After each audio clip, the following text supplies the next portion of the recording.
మీరు ఈ మధ్యలో ఇన్స్టాగ్రామ్ అండ్ యూట్యూబ్ అండ్ మిగతా సోషల్ మీడియా ప్లాట్ఫామ్స్లో పింక్ సాల్ట్, బ్లాక్ సాల్ట్ ఎంత ఎక్కువ తీసుకున్నా ఏం ప్రాబ్లం ఉండదు, ఈవెన్ బీపీ పేషెంట్స్ ఎక్కువ తీసుకున్నా కూడా ఏం ప్రాబ్లం ఉండదు, ఇంకా వాళ్ళ బీపీ కూడా కంట్రోల్లో ఉంటుందని చాలా వీడియోస్ చూస్తున్నారు. అయితే అవి నిజమా అబద్ధమా తెలుసుకోవాలంటే వీడియో ఎండ్ వరకు చూడండి. ఇప్పుడు మార్కెట్లో చాలా రకాల సాల్ట్స్ వచ్చాయి. White salt, pink salt, black salt. ఇప్పుడు చెప్పినవన్నీ రిఫైన్డ్ సాల్ట్స్. రిఫైన్డ్ సాల్ట్స్ అంటే ఈ సాల్ట్స్ ని ప్యూరిఫై చేస్తారు, దాంట్లో ఉన్న హెవీ మెటల్స్ అండ్ ఇంప్యూరిటీస్ ని రిమూవ్ చేస్తారు. అలా చేసిన వాటిని రిఫైన్డ్ సాల్ట్స్ అంటాం. అయితే ఈ మధ్యలో మీరు చూసే ఉంటారు పింక్ సాల్ట్. బయట రోడ్ సైడ్ ఏదైతే పింక్ సాల్ట్ అమ్ముతున్నారో అవి అన్రిఫైన్డ్ సాల్ట్స్. ఎందుకు అన్రిఫైన్డ్ అంటే దాన్ని ప్యూరిఫై చేయరు, దాంట్లో హెవీ మెటల్స్ అండ్ ఇంప్యూరిటీస్ ఉంటాయి. దానివల్ల మీ హెల్త్ ప్రాబ్లమ్స్ అనేవి చాలా ఎక్కువగా వస్తాయి. సో అన్రిఫైన్డ్ సాల్ట్స్ అనేది మాక్సిమం అవాయిడ్ చేయండి. అమ్మే వాళ్ళు ఏం చెప్తారంటే మీకు దీనివల్ల బీపీ అనేది రాదు, బీపీ ఉన్న వాళ్ళకు కూడా బీపీ అనేది తగ్గుతుంది అని. బట్ అది ఫాల్స్ న్యూస్. ఎందుకంటే మన బీపీని పెంచేది సోడియం.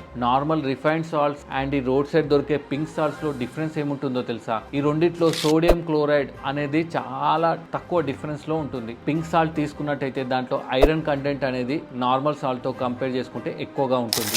ఐరన్ ఎక్కువ ఉంటుందని మనం సాల్ట్ ఎక్కువగా తీసుకోం కదా, మనకు సాల్ట్ లో కాకుండా వేరే ఫుడ్స్ లో ఐరన్ అనేది చాలా ఎక్కువగా ఉంటుంది. ఫైనల్ గా నేను చెప్పొచ్చేది ఏంటంటే మీరు ఏ సాల్ట్ తీసుకున్నా, black salt, white salt, pink salt, ఏ సాల్ట్ తీసుకున్నా కూడా 5 గ్రామ్స్ కంటే ఎక్కువగా తీసుకోకూడదు. సో మీరు ఎక్కువ మోతాదులో తీసుకోవడం వల్ల ఏం జరుగుతుందంటే ఫ్యూచర్లో హైపర్ టెన్షన్ అంటే బ్లడ్ ప్రెషర్ ఎక్కువగా ఉండడం, బోన్ ప్రాబ్లమ్స్, ఆస్టియోపోరోసిస్ రావడం అండ్ హార్ట్ ప్రాబ్లమ్స్ రావడం జరుగుతుంది. సాల్ట్ ఎక్కువ మోతాదులో తీసుకోవడం వల్ల స్టమక్ క్యాన్సర్ వచ్చే రిస్క్ అనేది పెరుగుతుంది. సో గైస్, అర్థమైంది కదా సాల్ట్ ఎంత తీసుకోవాలి ఏంటని. ఈ సోషల్ మీడియాలో చాలా మంది సేల్స్ పెంచుకోవడానికి ఈ ఫేక్ న్యూస్ అనేది స్ప్రెడ్ చేస్తున్నారు. మా పింక్ సాల్ట్ ఎంత తీసుకున్నా మీకు బీపీ అనేది పెరగదు అని. సో ఇలాంటి ఫేక్ ముచ్చట్లు ఏం నమ్మకండి. నా వీడియో కనుక నచ్చినట్టయితే లైక్, షేర్, సబ్స్క్రైబ్ చేయండి అండ్ మీ ఫ్రెండ్స్కి ఫార్వర్డ్ చేసి హెల్త్ అవేర్నెస్ పెంచండి. Thank you.